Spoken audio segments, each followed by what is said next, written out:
ลมหนาวเข้ามาอุราคานีวันมาจากบ้านหลายที่ห่างไกลยืนไกลยังลำคันหนึ่งเพียงจันทร์หลากหลายสีสันบันเทิงความหลังยังคำหนึ่งถึงแต่บ้านนาลมหนาวพัดไปส่งกลิ่นมาลัยหอ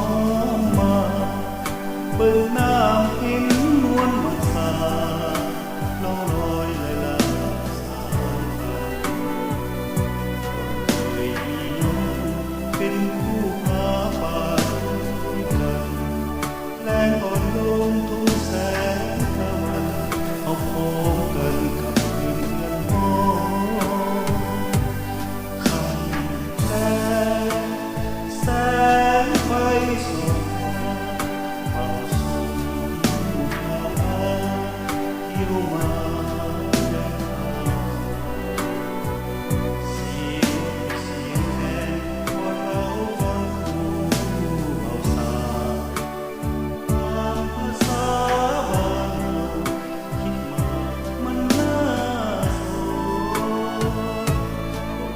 ตรงนาจะกลับขึ้นมาบ้านนายอีกไหมกลับมาหาที่เยาว์วัยหาลุงหาตาบ้านหาเพื่อนใกล้ชิดผู้ที่เคยหวังกลับมาหามันคืนอยู่คืนสู่ห้องนาอย่างเคย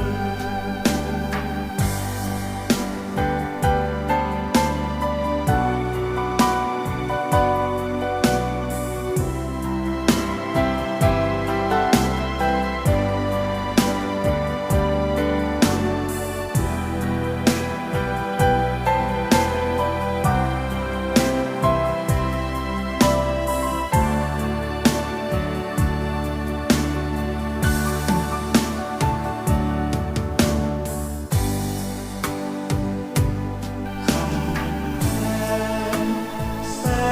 งไฟส่องเป่าส่งหนาวพาเที่ยวมา